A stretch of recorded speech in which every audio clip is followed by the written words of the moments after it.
മാതാപിതാക്കളുടെ മൗലിക ധർമ്മം. സദൃശ്യവാക്യങ്ങൾ 17-ാം അധ്യായം 1 മുതൽ 28 വരെ. ധ്യാനത്തിനായിട്ട് 6-ാം വാക്യം. മക്കളുടെ മക്കൾ വൃദ്ധന്മാർക്ക് കിരീടമാകുന്നു, മക്കളുടെ മഹത്വം അവരുടെ അപ്പന്മാർ തന്നെ. ഡേവിഡ് എ റേ എന്ന വൈദികൻ എഴുതിയിരിക്കുന്ന ഒരു കഥയാണിത്.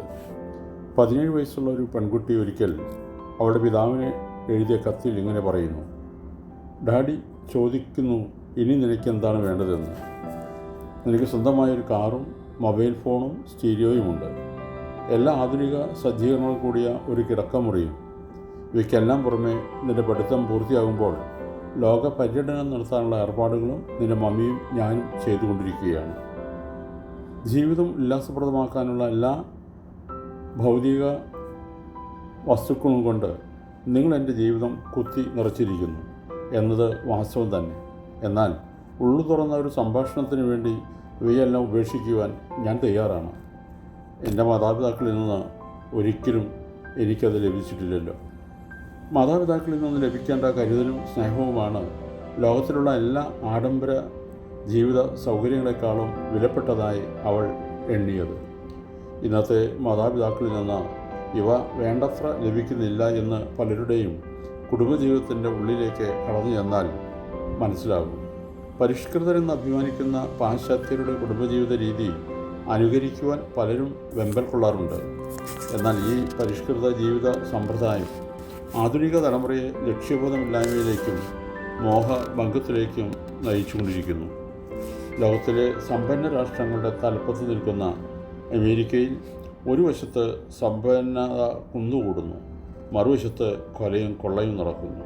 ശാസ്ത്രത്തിൻ്റെ നേട്ടങ്ങൾ ദൈവത്തെ കൂടി നീക്കി നിർത്തിയിരിക്കുകയാണ്.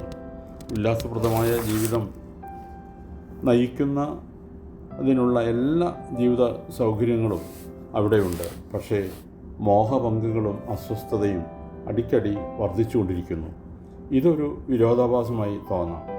ഇങ്ങനെയുള്ള ഒരു സംസ്കാരത്തിലേക്കാണ് നമ്മളും അറിഞ്ഞോ അറിയാതെയോ നീങ്ങിക്കൊണ്ടിരിക്കുന്നത്. ഉന്നത വിദ്യാഭ്യാസമോ ധനമോ കുടുംബശ്രേഷ്ഠതയോ ഭൗതികമായ സിദ്ധികളോ എന്നുവേണ്ട ഭൗതികമായ എന്തെല്ലാം നേട്ടങ്ങൾ ഉണ്ടായാലും മനുഷ്യൻ വേറെ എന്തിനു വേണ്ടിയോ ദാഹിക്കുകയാണ് ഇന്ന്. ദൈവത്തെ നീക്കി നിർത്തിക്കൊണ്ടുള്ള ആധുനിക ജീവിത രീതി ആ ദാഹശമനത്തിന് പര്യാപ്തമല്ല.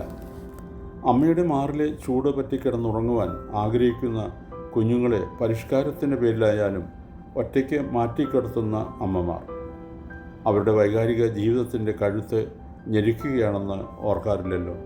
സ്നേഹവും കരുതലും മാതാപിതാക്കളും കുഞ്ഞുങ്ങളും തമ്മിലുള്ള ഉറ്റ ബന്ധവുമാണ് കുഞ്ഞുങ്ങളെ ഏറ്റവും വിലപ്പെട്ടതായി കരുതുന്ന സമ്പാദ്യം. ഇവ വേണ്ടത്ര ലഭിക്കാതിരിക്കുന്നതാണ് ആധുനിക തലമുറയുടെ അസ്വസ്ഥതയ്ക്കുള്ള അടിസ്ഥാന കാരണം. ദൈവത്തിൽ വേരൂന്നാത്ത ജീവിതം ആടി ഉലയുമെന്ന യാഥാർത്ഥ്യം ഇളം തലമുറയെ ബോധ്യമാക്കേണ്ടതുണ്ട്.